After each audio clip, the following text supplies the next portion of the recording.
네, 조금 전에 상임위 문제와 관련해서 핵심 문제는 국회 법사위원장 자리를 어느 당이 갖느냐 이 문제라고 이제 정리를 해드렸는데요. 관련해서 이분과 한번 이야기 나눠보도록 하겠습니다.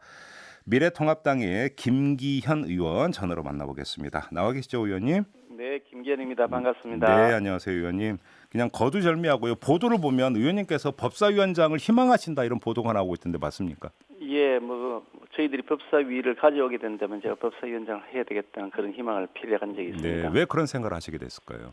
제 원래 그동안 전공했던 것이 법사위이기도 하고요. 네. 또 법사위가 여야 간에 여러 가지 첨예한 쟁점들이 생길 때 음흠. 자주 그게 논란이 되는 것이기 때문에 예. 제가 사선이니까 아무래도 조금 그런 경험을 쌓아서 여야 간 절충을 잘 해서 원만하게 네. 운영할 수 있을 것이다. 그런 생각을 했습니다. 그러면 그 어떤 의원보다 남다른 시선으로 지금 법사위원장 자리를 둘러싼 어떤 그 여야 간의 어떤 논란 공방을 지켜보고 있을 텐데요. 자, 그 민주당에서는 법사위원장은 민주당이 맡아야 된다는 입장을 고수를 하고 있습니다. 어떤 말씀 주시겠습니까? 사실 민주당이 예전에 했던 말하고 완전히 180도 다른데요. 네. 지금 비서실장을 하고 있죠. 대통령 비서실장을 하고 있는 노영민, 그 당시 네. 민주당 대변인인데 이분도 법사위 가지고서 자신들의 당이 가져가야 된다고 얘기를 하면서 야당 시절인데 그분들이 네. 몇 되지도 않는 야당 목소리 상임위원장까지 다 여당이 독식해서 의회 독재를 꿈꾸는 것입니까? 이렇게 발언했었고 네.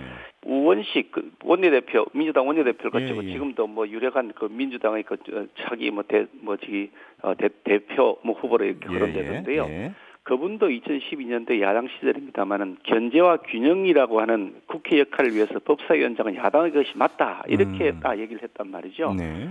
이렇게 그동안 자기 자신 스스로 전통과 원칙이라고 얘기를 해왔던 분들이 지금 와서는 자신들이 다 모든 걸 독식하겠다 그렇게 얘기를 하고 있으니 네. 이것이야말로 바로 노영민 비서실장의 말을 그대로 빌리면 의회 독재를 꿈꾸고 있는 것 아니겠습니까? 아, 그렇게 보시는 거군요. 사실 근데 좀 이 문제는 저희도 여러 차례 이제 그 인터뷰 등을 통해서 좀 다뤘기 때문에 좀 몇 가지 핵심적인 문제만 뽑아서 한번 좀 질문을 드려볼게요, 의원님. 일단 민주당 같은 경우는 지금 그 법사위에서 가장 핵심적인 문제는 체계 작구 심사 권한인데 이거를 국회의장 직속 기구를 둬서 이쪽으로 뺀다면 법사위원장을 미래통합당이 맡을 수도 있다는 입장인데요. 이게 타협안이 될 수는 없는 겁니까? 그 부분에 대해서도 벌써 예전에 많이 논란이 되었습니다. 2005년도인데요. 네. 17대 국회 때인데 그 당시 열린우리당이 집권당이 있고 다수당이었죠. 예. 그 당시 열린우리당에서도 그런 논의에 대해서 부정적 의견을 얘기하면서 의원이 아닌 일반 전문가에게 체계자구 심사권을 위임하는 것은 법률적으로 헌법상 문제가 있다. 그러니까 국회의원이 아닌 사람에게 체계자구 심사권을 위임하는 것 자체가 그거는 헌법에 위반된다는 의견을 이미 자신들 스스로 제시한 바가 있습니다. 의원님 잠깐만요. 그러면 그 기구에 들어가는 예를 들어 법학자라든지 이런 사람이어도 안 되는 겁니까? 그건 안 되지. 그렇다 그러면 국회의원을 할 필요가 없죠. 법학자로 다 국회로 구성해 놓으면 되죠. 법사위원회를 국회의원으로 구성하지 마시고 네. 그냥 법학자로 구성하면 되는 거죠. 국회도 필요가 없는 거죠. 전문가를 모셔가지고 대통령 임명장 줘서 그렇게 하시면 되지. 국회가 왜 필요하겠습니까? 선출직이라고 하는 것은 네. 국민들의 대표로 위임을 받아서 하는 권한을 선거란 절차를 통해서 거치는 거잖아요. 네네네. 그런 다음에 제일 중요한 것이 입법권인데 예. 그 입법권의 중요한 부분 체계자구 심사권이라 그래서 가를 언어로 고치고 이런 게 아니고요. 체계자구 심사권이 쟁점이 되는 것은 그만큼 중요하기 때문입니다. 왜냐하면 이게 다른 법하고 저촉이 되기도 하고 위헌이 되기도 하는 문제들이 늘 생기고 심지어 국회를 그런 절차를 거쳐서 통과하면 또 1년에 수십 건씩 위헌 결정이 난단 말이죠. 그런데 그 체계자구 심사권이라는 것이 국민학생 맞춤법 맞추는 게 아니고 어떻게 표현하냐에 따라서 내용이 확 달라질 수 있는 것인데 그거를 학자가 한다거나 일명직 공무원이 한다거나 국회 사무처 직원이 한다 그러면 그래서 막 국회를 예산해버리고 그냥 국회 사무처 직원으로 국회를 구성하는 게 맞죠. 알겠습니다.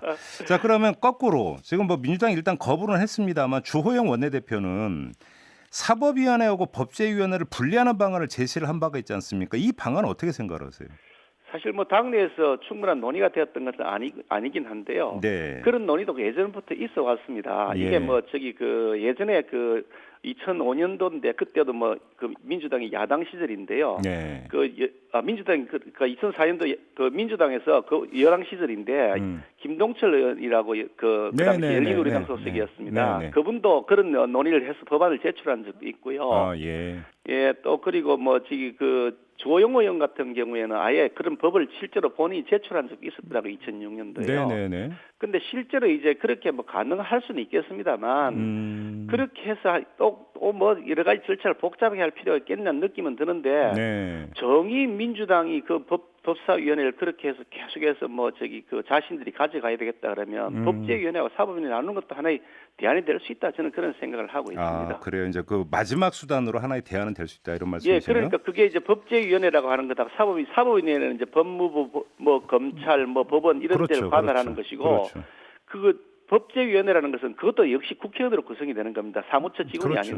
전문가가 아니고요. 특위로 구성이 된다면서요. 그렇죠, 특위. 그렇죠. 숫자를 좀 많이 늘려서 각 그 상임위원회, 뭐 여러 상임위원회가 있지 않습니까? 그 상임위원회 법안 심사 소위원장을 당연직으로 하고 여야가 이렇게 적절한 숫자로 넣어서 하자는 건데, 예. 뭐 그것도 정의 어렵다 그러면 알겠습니다. 뭐 타입이 어렵다 뭐 대안이 될 수 있다 생각합니다. 자, 일단 지금 이제 그 상임위별로 이제 TO 정하는 문제는 일단 좀 여야가 이제 논의를 하기로 해서 이제 드리는 질문인데요.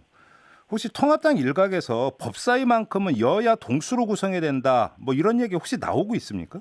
그런 얘기는 제가 우리 당에서 의원총회를 하면서 한 번도 들은 적이 없는 일부 보도는 얘기입니다. 통합당이 이 그 여야 동수 구성을 요구할 가능성이 있다 이런 식으로 보도가 나오길래 좀 드렸던 그거는 질문인데요. 뭐 원내대표 소관 업무여서 제가 뭐 원내대표한테 얘기를 직접 들은 바가 아니어서 말씀드릴 수는 없는데요. 아, 예. 저희들이 의원총회를 하면서 어저께 의원총회를 하면서 의원 참석 전원 동의를 받아서 네. 법제사법위원회는 우리 당이 반드시 맡아야 된다라고 하는 그런 결론을 내렸습니다. 아, 의총에서 만장일치로 그런 결론을 내렸습니까? 그렇습니다. 네네. 자, 그러면 민주당이 이제 끝끝내 양보를 안 하면 그때는 어떻게 했을 거예요, 그러면? 글쎄 그렇게 하지 않으면 협치를 스스로 안 하겠다고 하는 것 아니겠어요? 대통령께서도 그 여야원 대표를 초청해서 협치라는 의지를 표명하셨고 네. 또 민주당 스스로도 늘 협치한다고 말씀하셔놓고 네.